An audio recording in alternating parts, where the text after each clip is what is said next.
should we be watching the timing more so for the crop or for the weeds? You should absolutely be watching the timing for the weeds. Hi, my name is Jake Kemper, Director of Agronomy and Research here at Liqui-Grow. Hi, I'm Katie Hess, Director of Sales and Marketing here at Liqui-Grow. I flagged Jake down long enough to jump into his plot planting tractor with him. A ton of monitors and a lot of wires going on in here, Jake. I'm surprised you can keep it all going in the right direction. I know what's going on, Katie, don't worry. So Jake, can you give everybody a little bit of an update of how planting's going this year for the research farms? Yeah, it's going pretty good. We've got our Roseville, Illinois corn and soybean site established, all the treatments applied, all the pre-plant treatments applied, everything's planted there. We're at our Tipton location right now, establishing that location. We've got 3 more corn trials to plant, and then we'll be done here. And then we're headed to the Hampton and Clear Lake, Iowa sites, so things are going pretty smooth. Great. How are your field conditions? Have you had good field conditions this spring? Yeah, we've been fighting some rain, like most people have been fighting rain, but generally the soil's been in very good shape. Haven't had any real trouble per se. Been perfect soil moisture for planting. Yeah, it's been good. That's great. Seems like you have a really good crew with you this year, too. We do, yeah. I can see them kind of walking around here, and they don't even stop to ask Jake for help, so they must know what they're doing at this point. By the second plow, they all know what needs to be done. Okay, Jake, so what are you thinking about? Because you're going to finish planting, you're going to go back, and you're going to start spraying trials again, right, for post-treatments. Yep. What should guys be thinking about as post is coming up? Yeah, Katie, so we've got all kinds of different fertility research out here. We're cooperating on several different projects with the University of Illinois and other universities, frankly, and other partner companies. All kinds of experiments out here. But specifically, when we come back to do post-application, we're going to be focusing on helping our customers identify products that they could throw in the tank with their herbicide. Well, yeah, because it's like a free trip almost going across the field. So what else can we put in that tank and get some benefit from, Absolutely. Right? So I think we've termed these products yield-enhancing products. Is that right? Yep, you're right. Is that what YEP stands for? Yeah, so, here in a couple weeks, we'll be back down at Roseville, because that was the first planted to apply those YEP products. The YEP products have gone through your testing in the past. Yeah.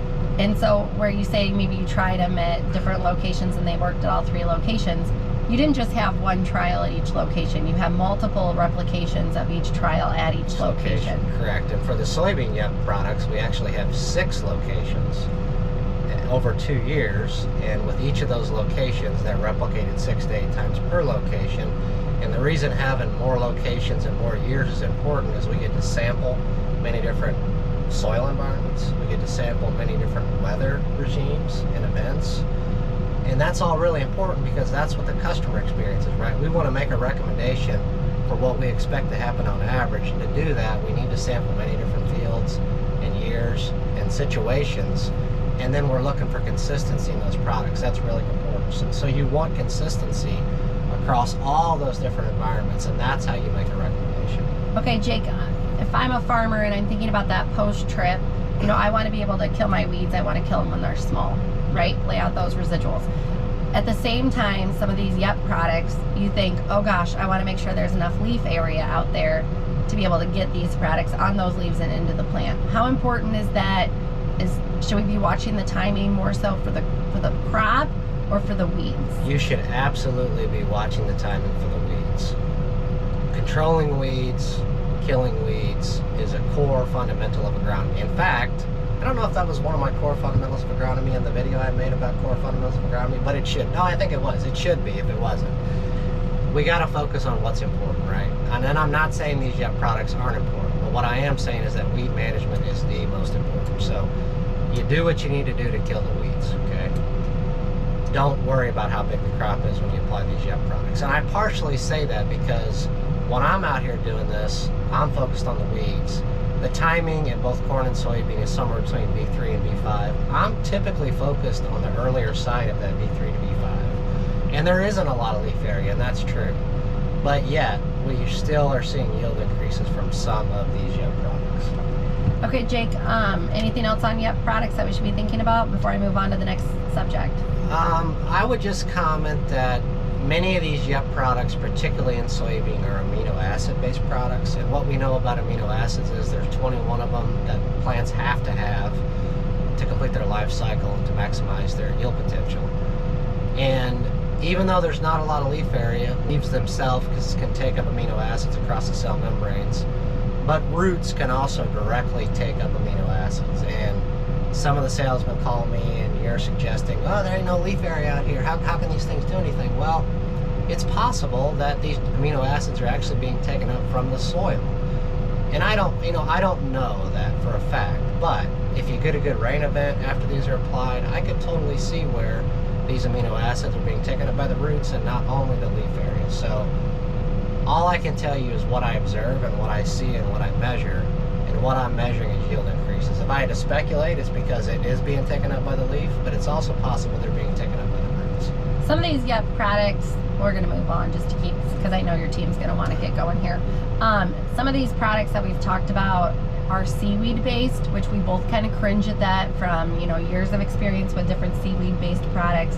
They don't often show a lot of consistency on the yield. They might help here, might not help there. Why are today's seaweed products different than previous to what we both know in our past? Yeah, so Katie, partially the answer is I'm not 100% sure, but I can tell you what I think. Would you like to know what I think? Yeah, I'd like to know what you think. So there's our disclaimer right there. Jake's not 100% sure, but he's got an idea. I've talked about this a lot, or I've some anyway.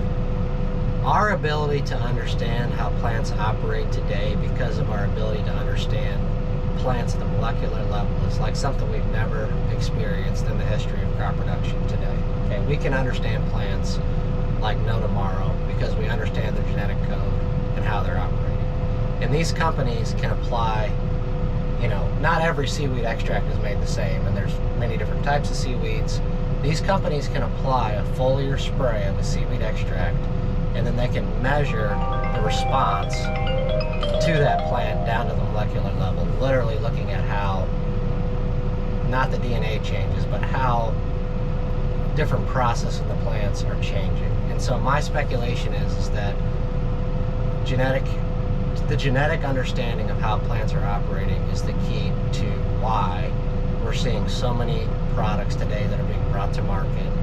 And maybe they're going to be more consistent in the future than they were in the past. And I know some of these companies are doing that because I've been privy to that information. They've given me presentations on what's going on, and that gets really deep.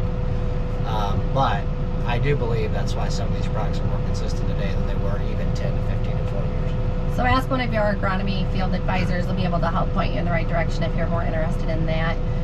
Dr. Jake, let's talk about sidedress for corn. That should be upon us shortly in some parts of our region. What should you guys be thinking about as sidedress season comes up?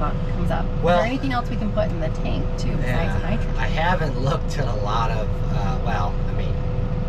sulfur is definitely an option you can put in the tank. You know, sulfur is a great product to be put in the tank with nitrogen if you haven't already put on your 15 to 25 pounds in your program already. Potassium in some cases, particularly in very low potassium soils, can be beneficial in the sidedress. So maybe lighter soil type, something that had alfalfa on it previously. Yep. Those would be two good places to start. Yeah, sandy soils. In fact, Katie, sandy soils, if you're not already doing a split application of potassium in sandy soils, I would definitely be doing that would be a planned strategy going forward. If you're not doing a split application of potassium, what I would do is I would put on 75% at planting, and then try to put the remainder on with your nitrogen at sidedress application timing. And so you're going to get into a lot of gallons doing that. I'm not going to lie to you, but I am telling you that is what you need to be doing in sandy soils. How important is it for timing on sidedress? I mean, I like to start thinking about it at that V4 time frame.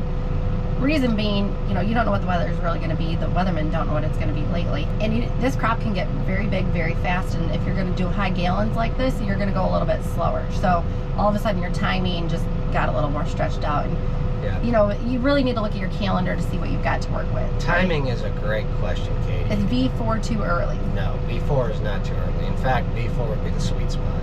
you want to have your sidedress applications done, your planned sidedress applications done by V9. You want to have it done. If it was a planned sidedress application, you want to have it done. So we should tell everybody V8. Yeah, you should tell everybody that's right. If you want it done by V9. And that comes from lots of research done all across this country, that recommendation. What can happen is if it gets dry, you got to get that nitrogen moved to the crop, right? And you have to remember, not only just think about dry soils, but that crop is drying that soil out, okay? I mean, the soil can get very dry, especially at B9 to B10 to B12. That corn's removing lots of water from that soil. And the nitrogen actually goes with that water in the Correct. soil up through the roots. And so that's how nitrogen even gets moves. there. Right. Mhm. So we see in a lot of instances that if you sidedress after that B9, the soil just gets too dry, particularly if you don't have good rain events, and it takes a long time to get that nitrogen in the crop. Not that it doesn't get there, but it may get there later. It may get there late enough that yield loss has already occurred. Okay, so that's why you need to be thinking about getting that sidedress application done by V9. Now, rescue applications with a high clearance applicator, that's all great. That's fine. But that's when you know you're running short on nitrogen and you need to apply more at maximization. What if the crop is just looking really good and you've got your planned nitrogen applications out there and you're like, gosh darn, this looks so good. Maybe I should just put a little more out there. I probably wouldn't do that. If you've got your planned nitrogen applications done and the crop looks great, Feel good about it. feel good about it. I mean, if you are wandering, tissue testing might be an avenue to help understand if the crop is going to run short. Soil nitrate testing is another avenue to help you understand if the crop's going to run short. I mean, but if it were me personally, if things are going great, all my planned applications are done, I would probably need some evidence to spend more money on more nitrogen if I already have my planned amount out there. So you talked about soil nitrate testing. You talked about tissue sampling. In-field sampling, we can do that now. We have some options there. Talk to your AFAs. They should be able to help you kind of make those decisions as you go too. So let's wrap this up, Jake. So we've got some YEP products. Talk to your AFAs about that and which ones are going to benefit. And then any of those sidedress nitrogen applications, start them earlier than later. Yep, absolutely. Great. Well, we'll let you get back to planting, and thanks for taking your time out of your day today, Jake. And hope all you guys are having a great spring. Thank you, Katie. Stay in the know with Liqui-Grow.